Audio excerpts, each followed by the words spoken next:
So when you first open Max, this is what it looks like. And the first thing I'm going to do is change the user interface for the color. I like to go with a dark background. And that was simply, I just went under Customize. And the reason I switched to dark is really because in Max we're working with creating renderings. And we're trying to get a good idea of lighting levels and color correction. And if you're in a dark room working with photography, you want to be able to look at those colors without any of the other colors affecting what you're looking at. So we're looking at a dark environment. So this is what I like to work with. So the importer is very simple. We're going to go to this jewel icon up here, Max icon, and then we're going to say import, and we're going to choose import. And we're going to go to our exercise files, and we're going to go to our SketchUp file. And we're going to choose textured, and this is the SketchUp file. And you say open. And when you click open, it's going to ask for several things. You can import all the scenes that you create from SketchUp. You can import as cameras. The sun angle that you had in SketchUp, if you had your sun on, you can import your sun. And you can also split objects by layers. So I don't typically split objects by layers, so I'll turn that off. And the cameras, we can go ahead and import cameras. We'll keep the cameras. The daylight system, I'm going to add my own daylight system in Max. So we'll do that. And then skip hidden objects. If there are any objects you have hidden, if this is on, it means that they're not going to import. So typically this is what I like to have, because if I have my SketchUp file and I set it the way I wanted it to look, this is how I want to import it into Max as well. And then this right here is where we're going to import the materials. And so just choose the folder that you want to import it to. And we're going to go to our desktop folder, exercise files, and we're going to choose textures. And we're going to import it to that folder.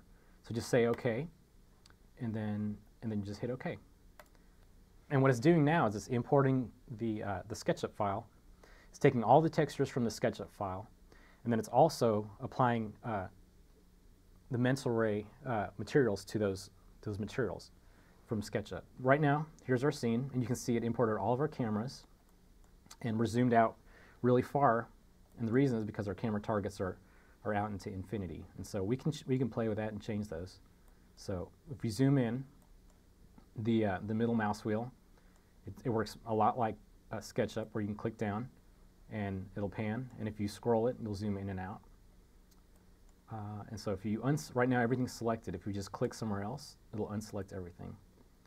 If you hold Alt in the middle mouse button, that'll help you to tumble, so you can tumble around, much like that.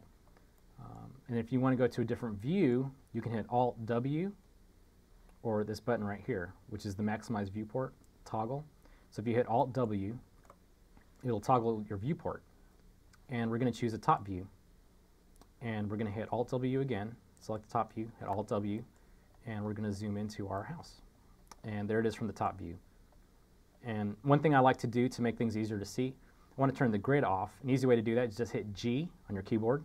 If you hit G, it turns your grid off. It's very easy. So here are all your cameras, and the first thing I'm going to do is actually change the camera targets. So you can see that some of them are way out into infinity. So we're going to play with those and bring them back in. The easiest way to do that is just select your camera. And these are actually your cameras from SketchUp. So, so we have all of our scenes that have been imported to cameras. What it doesn't always know is the distance of a target. Since SketchUp doesn't have a target in your Scenes tab, Max just creates a target for you. So select your camera, select the Modify tab, and scroll down here until you get target distance.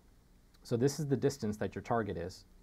You'll see that it's an arbitrary distance, and so what we're going to do is we're going to change the units of our scene file. Right now it's just it's in units, which is a generic figure. So we're going to go to Custom, and then Unit Setup. And I like to work with US standard format, and typically I'll work with feet with decimal inches max, and I'll choose my default units instead of feet. I like to use inches. Okay, and then this is for lighting analysis. We won't really use this, but I'll switch it to American, and we'll hit OK. So now you'll see this is my target distance, and it's telling me that my distance is 239 feet. So we can bring it back. If you just click and hold down this your mouse button, you can scroll this cursor right here. We're going to bring it back until it's in a relatively close proximity to the house. So we're going to do that with all the cameras. So now this is the other camera. We're going to bring that in. And you may find sometimes you may have a hard time selecting your cameras. One thing that's easy to do is to change your selection type.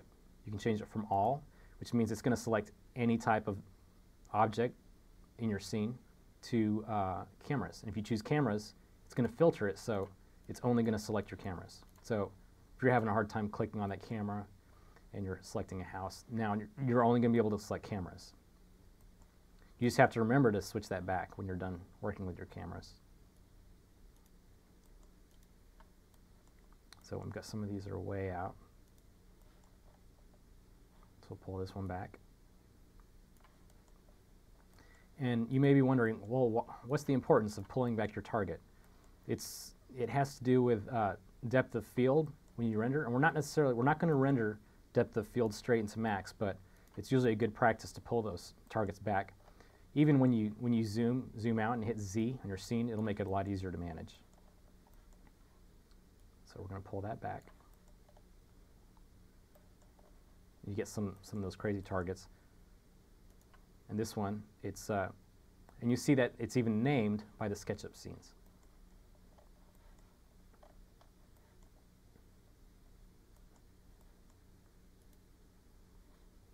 So we'll pull these back.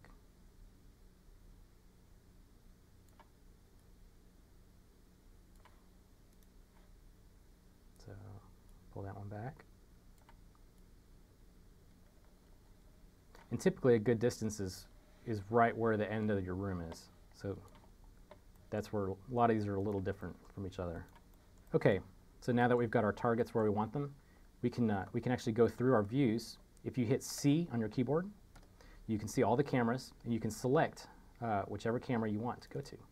So this is on the inside. And right now you can't really see anything because it's all shaded. We can change it from realistic mode to shaded here.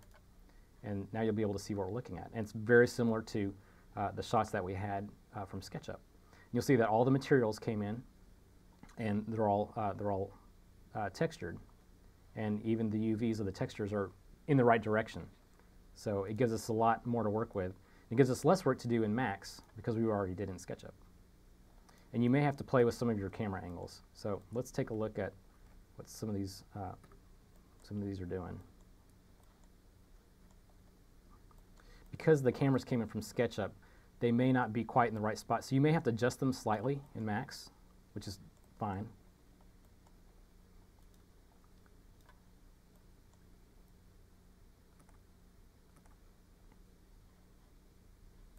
Here's a camera that I selected, and this is the space we're going to try to look at.